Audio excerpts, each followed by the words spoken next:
Hello.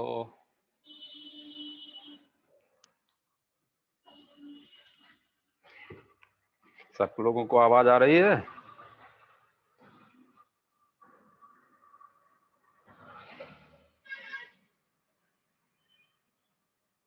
आज आपसे एक सज्जन बात करेंगे। आईआईटी रोपड़ से पीएचडी स्कॉलर हैं। वो अपने ही क्षेत्र के हैं। यदि आपको कुछ भी जानना हो आगे की पढ़ाई लिखाई के बारे में, आईआईटी के बारे में, एनआईटी के बारे में, तो वो मित्र हैं हमारे, जय हिंद राजपूत। तो वो उनसे संपर्क हुआ तो वो कह रहे थे कि हम 7:30 बजे तक मतलब ज्वाइन कर पाएंगे। तो हमने कहा ठीक है, जब भी समय हो। तो यदि आप लोगों के कुछ सवाल हों कि पीएचडी करने में क्या प्रॉब्लम आती है, क्या नहीं आती है, क्या लाभ है, क्या नुकसान है, तो पूछ सकते हैं वो जब आएंगे। है किसी के सवाल कुछ?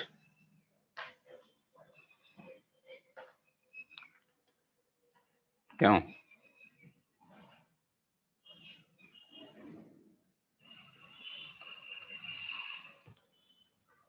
हम ये पूछ रहे हैं, किसी के कोई सवाल हैं उनसे पूछने लायक?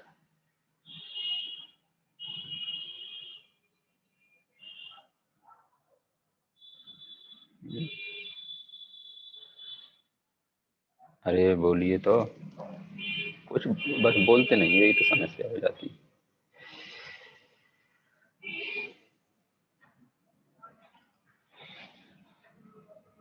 हम पूछ रहे हैं, किसी को कुछ पूछना है उनसे?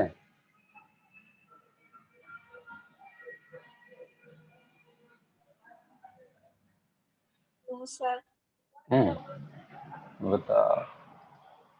नो सर, ऐसे ही जब स्कूल में वो इतने बड़े वो आए थे अधिकारी, तब भी वो पूछ रहे थे कि किसी कुछ पूछना है। No sir. तो कम से कम आप लोगों को मौका मिलता है तो इसका लाभ लेना चाहिए। कोई ऐसा व्यक्ति नहीं है इसमें, जितने इस 15-20 लोग हैं, जिसको कुछ जानना हो क्या आखिरकार आईआईटी में रहने का क्या लाभ होता है, और कैसा जीवन होता है वहाँ का, क्या स्कोप है, क्या नहीं है, हैं? मैं यहाँ बैठे बैठे आप लोगों की बहुत दूर दूर रहते हुए व्यक्तियों की बात करा सकता हूँ, और जो भी पूछना चाहें आप उनसे पूछ सकते हैं। कुछ समझ में आ रहा है? ये ध्यान रखा करो एक बार सभी लोग कि जब वीडियो ऑन हो जाए आप लोगों का, तो दाएं बाएं घूमना फिरना नहीं चाहिए, जैसे कि महक कर रहे हैं। चलिए, तब तक दो चार सवाल लगा लेते हैं, तब वो आएंगे तो किसी को पूछना होगा तो पूछ लीजिएगा। मनीष कुमार, और कौन है? मयंक गुप्ता, और रिया, शोभना। आप लोगों को कुछ भी पूछना हो तो कम से कम दो चार सवाल तो रख सकते हो, जो भी आपके समस्या से संबंधित हैं, जो भी कुछ क्यूरियोसिटी है जानने की।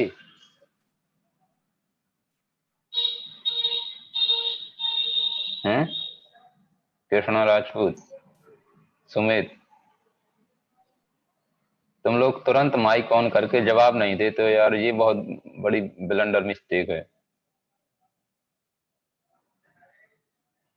बस कथा की तरह सुनते रहते हो। Saizal Rajput,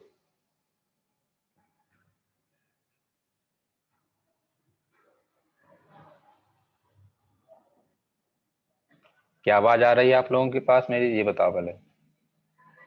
yes sir. हाँ, तो जवाब क्यों नहीं देते हो जब पूछते हैं कुछ? तो ये समझ में नहीं आता मुझे।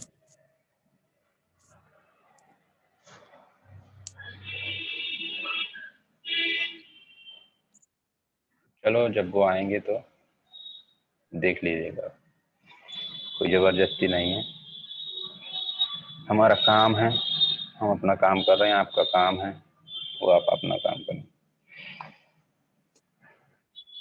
तो ये है आपका चैप्टर नंबर 24 और आगे आज हम सोच रहे थे एक आध थ्योरम करवा दें। थ्योरम मतलब एक प्रमेय रह गई थी छोटी सी, प्रमेय क्या सवाल ही है वो, ये उदाहरण नंबर 8 ये करवा दें, क्योंकि इसका उपयोग भी होता है सवालों में डायरेक्टली, तो अच्छा रहेगा। ठीक है, तो हम आपको उदाहरण नंबर 8 करवाते हैं। तो एक बार उदाहरण नंबर 8 देख लीजिए, क्या है आपकी किताब में लिखा होगा, और नहीं तो यहाँ से डिस्प्ले आपको स्क्रीन पर मिल जाएगा, दिखाई दे रहा होगा क्या है, दिखाई दे रहा सबको उदाहरण नंबर 8? Yes sir. तो शुरू करते हैं। ये क्वेश्चन भी है, ये मतलब क्वेश्चन भी है और साथ में थ्योरम भी है। थ्योरम मतलब प्रमेय, मतलब थ्योरी भी है, दोनों है। पढ़ लो क्या कह रहा है। यदि E1 व E2 स्वतंत्र घटनाएं हैं तो सिद्ध कीजिए कि, सिद्ध कीजिए कि, पहली बात तो ये है कि E1 और E2 दो स्वतंत्र घटनाएं हैं। तो स्वतंत्र घटनाएं हैं तो यहाँ पे क्या जानकारी पता चलती है, यहाँ पे क्या जानकारी पता चलती है कि प्रायिकता E1 इंटरसेक्शन E2 कितना होगा, प्रायिकता E1 इंटू प्रायिकता E2, क्योंकि स्वतंत्र हैं। और क्या मतलब होगा, प्रायिकता E1 ऑब्लिक E2 कितना होगा, प्रायिकता E1 के बराबर, क्योंकि स्वतंत्र है। और प्रायिकता E2 oblique E1 equal to कितना होगा, प्रायिकता E2, क्योंकि स्वतंत्र है। यदि कोई दो घटना स्वतंत्र होती हैं तो ये तीन बातें होती हैं, कोई एक भी कर दो, कोई दो भी कर दो, या तीनों कर दो, बात एक ही है। सब कुछ प्रूफ करवाया है आपको, करवाया नहीं करवाया, तो ये तीन बातें होती हैं, ये तीन बातें होती हैं। अब सिद्ध करना है, सिद्ध क्या करना है, सिद्ध करना है, सिद्ध करना है क्या कि E1 या E2 में से न्यूनतम एक के होने की प्रायिकता। इसका क्या मतलब है, E1 या E2 में से न्यूनतम एक का होना, E1 या E2 में से न्यूनतम न्यूनतम न्यूनतम एक, न्यूनतम एक का होना, न्यूनतम एक का होना। ठीक है, इसका मतलब होता है, आपको मालूम है बाकायदा E1 यूनियन E2 न्यूनतम एक। देखो यदि मैं वेन डायग्राम बनाऊं तो ये मान लीजिए थोड़ी देर के लिए E1 है, ठीक है, और ये मान लीजिए थोड़ी देर के लिए E2 है, ठीक है, और ये है आपका सैंपल स्पेस, ये है आपका सैंपल स्पेस। तो ये जो है ये जगह, ये क्या बता रही है कि E1 हो रही है केवल, E2 नहीं हो रही है। ये क्या बता रही है कि E2 हो रही है, E1 नहीं हो रही है। और इसका मतलब क्या है कि E1 भी हो रही है और E2 भी हो रही है। तो ये पूरा क्षेत्र है, जो पूरा क्षेत्र, पूरा पूरा मतलब पूरा मिला के क्या कहलाएगा कि कम से कम एक तो हो ही रही है नहीं। तो ये इसकी प्रायिकता आपको निकालनी, तो कम से कम एक का होना यदि भाषा में बोलें तो कम से कम एक का होने का मतलब होता है समुच्चय के रूप में यूनियन, कम से कम। ठीक है, तो हमें जो बात करनी है वो इसकी बात करनी है, इसकी प्रायिकता निकालनी है। मतलब प्रायिकता E1 यूनियन E2 निकालनी है। ठीक है, तो शुरू करते हैं। आपको मालूम है छोटी क्लास से कि यूनियन की प्रायिकता क्या होती है। प्रायिकता E1 प्रायिकता E1 प्लस प्रायिकता E2 माइनस प्रायिकता E1 इंटरसेक्शन E2। ठीक है, इक्वल टू।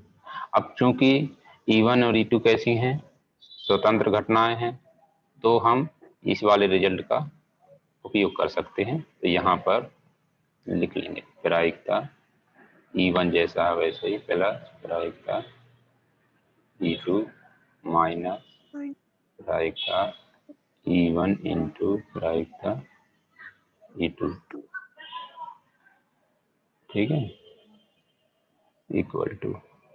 अब यहाँ से आप देखेंगे कि इसको आप क्या लिख सकते हैं, यदि लिखना चाहें तो 1 माइनस प्रायिकता E1 डैश लिख सकते हैं, प्लस यहाँ से कुछ कॉमन दिखाई दे रहा होगा,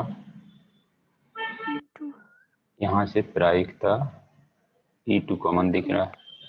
ठीक है, तो कितना बचेगा, बचेगा 1 माइनस प्रायिकता E1, यही बचेगा। यदि ऐसा है तो क्या आएगा, 1 माइनस प्रायिकता E1 डैश प्लस यहाँ से प्रायिकता E2 जैसा है वैसा ही इंटू, ये क्या लिख सकते हैं इसको, प्रायिकता E1 डैश लिख सकते हैं नहीं। अब यहाँ से पूरे में बताओ कितना कॉमन दिखे।